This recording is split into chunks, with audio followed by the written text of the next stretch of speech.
Hey guys, Bailey here from Carp Dreams, and we're back with a new video. Today we're doing something slightly different from the normal carp fishing. We're doing some barbelling at the River Trent. What a great venue. We're joined by Chris Rainbow from Angling Direct. I hope you like it. See you then.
What a wicked fish. My first ever barbel from the River Trent, and it's gone £9.11. I'm so happy with it. Hopefully we can get some more. Thank you so much. Well done, buddy. Go slipper back.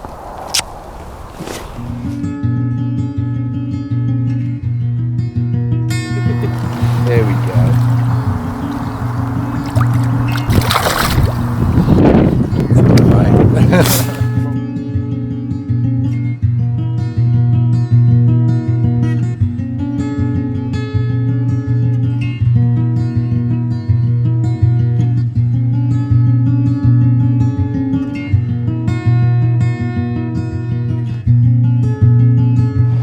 As you can see, there's quite a bit of water in the river today. Yeah, it's a lot higher than it usually is. It's probably 10 to 12 feet up on normal levels at the moment, so not easy conditions. No. It's quite a big river, so fairly large feeders. As you can see, that one's a 6 ounce, but we've been using them up to 8. Yeah. Looks a little bit over the top for barbel. Yeah, it's a bit heavy. Is this, are we using the bigger baits and the bigger weights just to hold it to the bottom? Pretty much, yeah. So if you go any lighter than that, the lead will touch bottom and then it'll just keep rolling, it'll bounce in the flow, and you've got no chance really. You want to get that bait down to the bottom and keep it as still as possible for as long as possible. And as you've seen, with all the weed building up on the lines and with the flow itself, you know, it can be quite hard work.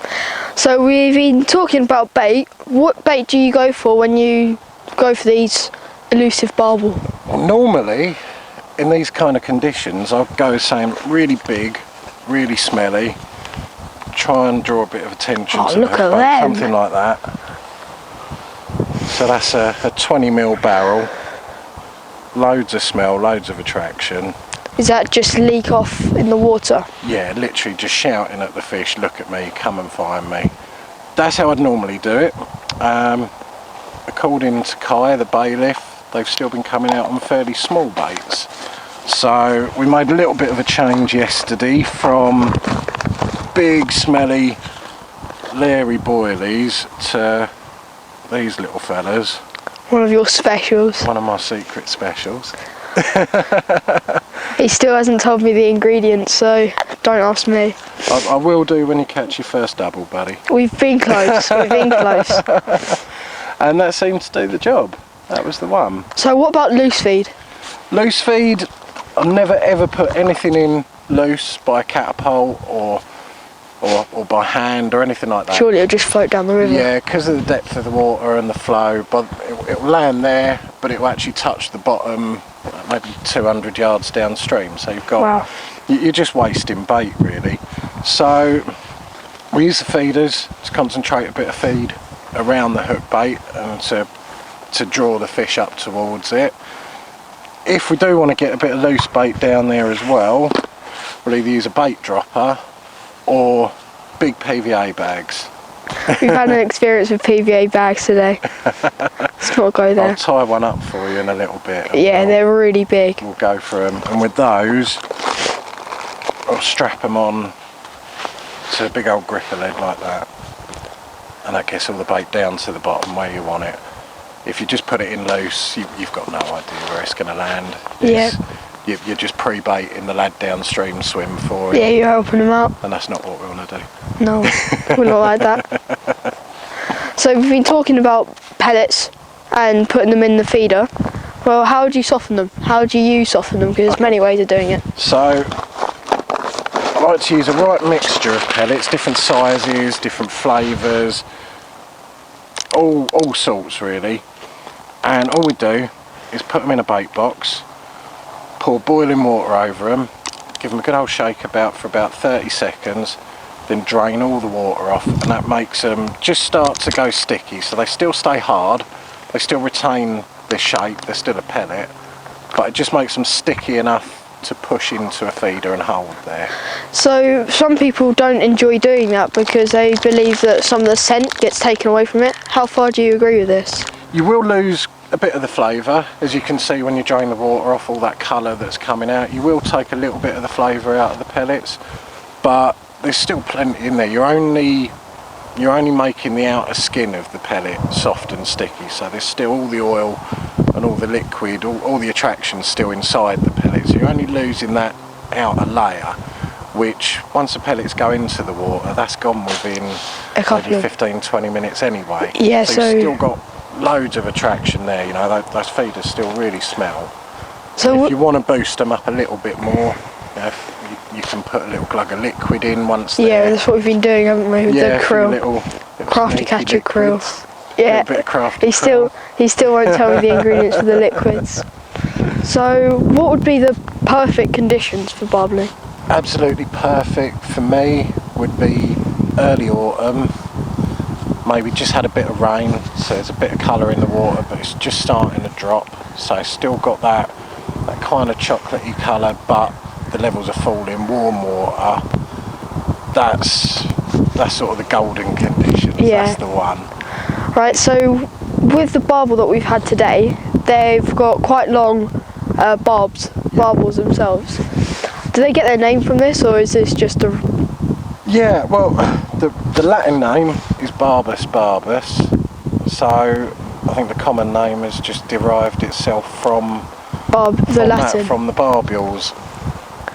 So also they use that to find their food mostly. They do, yeah. So they're packed with nerve endings. So they're a little bit like the taste buds on your tongue or the smell receptors in your nose. They use them to search out food.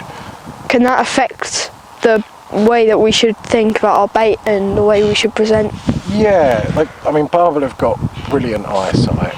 They've got really good eyesight. So visual wise, you can go with real delicate little baits, especially in clear water. You need to find things down. They'll find even like a little 6 or an 8mm pellet quite easily. Their vision is great and their sense of smell is incredible. I mean, the pellets we're putting out could potentially be drawing fish from over 100 yards away downstream.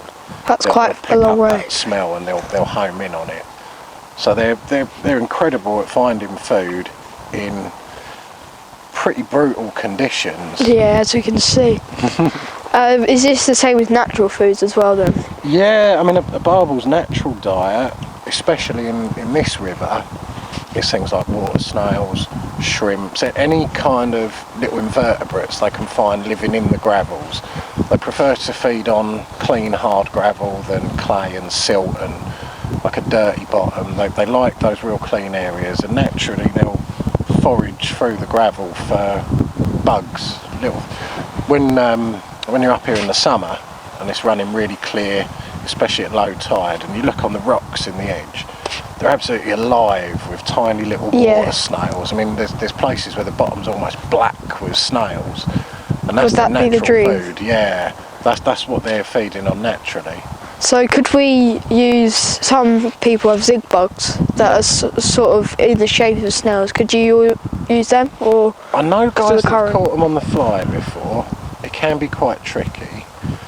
I wouldn't want to go down the sort of zig bug route or anything that's not going to sit on the bottom so well, personally.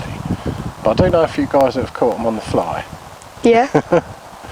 So earlier on we were talking about the tackle and about the bait and the hooks and all that. Yep. But what's different from this kind of fishing to your normal carp fishing with the nice flat pod and stuff like that? When you're fishing a carp lake, the main difference is there's no flow. So when you find a spot, whether that be a little silty patch or the top of a gravel bar or whatever it might be, all that bait that you put there, that's where it's going to stay until it gets eaten. That's going to fall through the water, and that's going to land in that sort of area that you want it. And you know where it is. You know, with this, the flow is what we're working with and against. So every bit of feed we put in is dictated by the flow. How long the rigs are is dictated by the flow. It's all to do with trying to get that bait to present as naturally as possible to get a barbel to take it, and that's entirely dictated by how fast the water's going through in front of you. As you can see, guys, the pod is quite high up. Is there a reason for that? Yeah, again, exactly the same. So because of the pace the river's coming through at, the more line we can keep up out of the water, the more control you can keep over it. It helps the feeder actually hold. If you put too much line in the water, the flow builds up on it, the pressure builds up, and the feeder will just pull through. It won't stay still. So it'll just bounce along the bottom, dropping bits of pellets. So the higher you can get those rods in those conditions, the easier it makes it. And it helps you see the bites a little bit better as well. And I've sat there watching barbel in clear water. They'll come in to swim, and if you imagine that's the baited area, the fish will come up over it, and they'll almost kind of scout around it a few times like this first, and then drop back down. And if you've got a fluorocarbon hook link, you'll see them, they'll ping it with their fin, and they'll spook out of the swim. And as one spooks, the others will follow them out. Whereas with the braid, and I've sat there watching them do this on the Lee and the Kennet and the Loddon and small rivers where you can literally watch the fish. And they'll be in the swim and they'll be feeding, and the hook link's hanging over their head, and it's over there, and they don't bat an eyelid. Because they just think it's a strand of weed. Is it because of you mentioned the feel of it, is that because of that? Because it feels soft, because of the colour, everything, it just feels like natural river debris or a bit of weed. It doesn't seem to upset them. That's why I've been using mono on this session rather than fluoro, because it's that bit softer and more supple. And the visibility doesn't matter in these conditions, it's just, it feels more natural. If a barbel touches it with its mouth, with its fin, or it's not going to spook off of it. It feels like something that should be in the river anyway, whereas fluoro, being that bit stiffer, just seems to freak them out. There's a lot of litter in here, however. Does that sort of spook them as well? Do you mean with the weed and everything coming down? Not so much, no.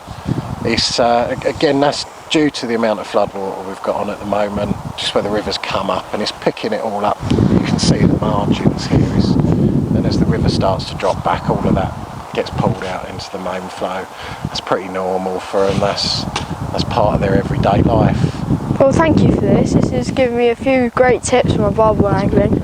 I hope it's given you guys some good tips as well. Thank you. It's been a great session. And we'll come back when it's a little bit warmer. Yeah, there'll definitely be another session on there. Look forward to it, mate. See you guys then.